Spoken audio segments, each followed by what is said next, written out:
इतिहास जिस पर धूल पड़ी थी उसको जरा हटाता हूँ। जिन महायोद्धाओं को नमन है करती दुनिया, उन कर्ण अर्जुन से मिलवाता हूँ। एक तरफ इंद्रपुत्र पार्थ था जिस पे गर्व करता पूरा कुरु वंश था, वहीं कर्ण मस्तक पर तेज लिए सूरज का अंश था। विडंबना थी बहुत भारी, नियति ने खेल ऐसा कुछ रचाया था। एक माँ की दो संतानों को न जाने शत्रु क्यों बनाया था। द्रोण के दो शिष्य बनने वाले आर्यव्रत की शान थे, दोनों ही बड़े वीर थे, दोनों ही शक्तिमान थे।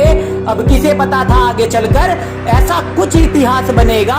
एक भाई दुर्योधन की आस बनेगा, दूजा माधव का विश्वास बनेगा। पर नियति के चक्र में दोनों पिस जाएंगे, क्योंकि एक धर्म रक्षक और दूजा अधर्मी के श्वास बनेगा। विकट बड़ा प्रश्न उठा ब्रह्मास्त्र मिला अर्जुन को द्रोण से। सभी जानते थे पार्थ इसका पात्र है और खड़े रहे मौन से। पर श्रेष्ठ बनने की होड़ थी तो कर्ण ने ये ना सहा, मुझे भी ब्रह्मास्त्र दो ये गुरु द्रोण से कहा। अरे ब्रह्मास्त्र सा विध्वंसक अस्त्र नहीं मिलता बंदर बाट में। मन स्थिर और शांत चाहिए, नहीं प्राप्त कर सकते लाग डांट में। अरे बाकी सब भी थे वीर वहां, ब्रह्मास्त्र का उन्हें ना ज्ञान मिला। केवल कर्ण ने गुरुकुल त्याग दिया, अज्ञान का प्रमाण मिला। ब्राह्मण का वेश धर छल किया परशुराम से, बड़े बड़े वीर कांपते थे जिनके नाम से। ब्राह्मण था वही जिसे वेदों का ज्ञान था, सिर्फ यही जानकर भगवान ने दिया ब्रह्मास्त्र का दान था। धरती अंबर पाताल उस दिन थे कांप गए, जब कर्ण के गुरु द्रोह को भगवान थे भाप गए। पर्वत सभी धरा के और समंदर भी डोल उठे, और परशुराम कर्ण पर क्रुद्ध होके बोल उठे।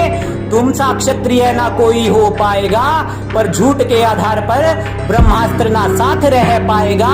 अरे जब मृत्यु होगी निकट तब तुम्हारा विवेक मर जाएगा, और अधर्मियों के काम कभी ब्रह्मास्त्र नहीं आएगा। और वहीं दूजी ओर पार्थ था जिसने धर्म का साथ चुना।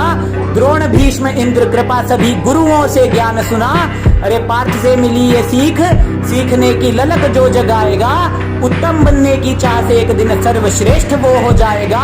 अब परशुराम से ज्ञान लेके कर्ण महायोद्धा बनकर आया था, और ऐसा अद्भुत वो वीर था जिसने जरासंध को एक दिन में हराया था। अब दुर्योधन का ऋण उसने भानुमति स्वयंवर में चुकाया था, जब दुर्योधन के प्राणों को उसने अपने शौर्य से बचाया था। अब जब प्राण बचा लिए थे तो फिर कैसा ऋण शेष था। दुर्योधन समक्ष कर्ण क्यों अधर्म करने को पेश था। कलयुग में भी अधर्म का बीज जो बो जाएगा, एक अधर्म करेगा तो आगे भी करता जाएगा। अरे फिर से धर्म युद्ध होगा, शीश उसका गिर जाएगा। अधर्म के साथ जो भी होगा उसका सामर्थ्य मिटे जाएगा। धर्म की पताका लेके श्वेत वाहन कोई आएगा, फिर से माधव साथ होंगे और सभ्यसाची अधर्म का काल बन जाएगा। अब दोनों वीरों की गाथा को आगे मैं बढ़ाता हूँ, युद्ध के हाल को संक्षेप में बताता हूँ। सामने कर्ण था पर वत्सा वो विशाल था, अनंत बल भुजाओं में विरोधियों का काल था। कर्ण के समक्ष उसका अनुज पार्थ था, भूत का कोई छल नहीं आज का यथार्थ था। जिसका धर्ममयी भाल था कहलाता महाबाहु, और स्वर्णमय चरित्र उसकी ढाल था। वीर आहुति देने चल पड़े, धर्म युद्ध का वो यज्ञ था। कर्ण जानता था अनुज को अपने पर अर्जुन अनभिज्ञ था। सभी देव थे चकित वहां, युद्ध ऐसा विकराल था। कर्ण लड़ रहा था वीर भद्र सा, और मानो पार्थ महाकाल था।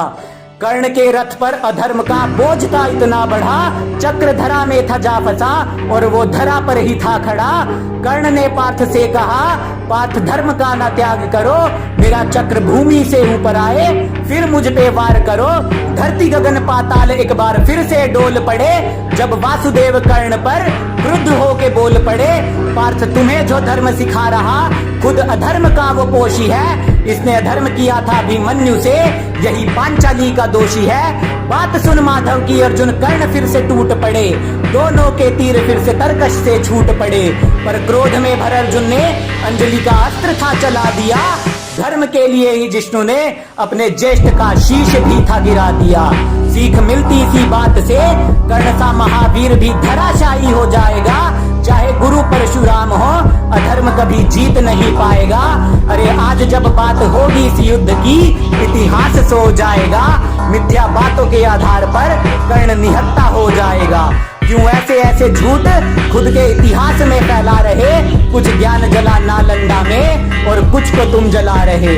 अरे धर्म और अधर्म की वीरता को मापना ही व्यर्थ है, धर्म संगत होना ही सबसे पहले वीरता का अर्थ है। हारा था अधर्म द्वापर में, हारेगा आज भी।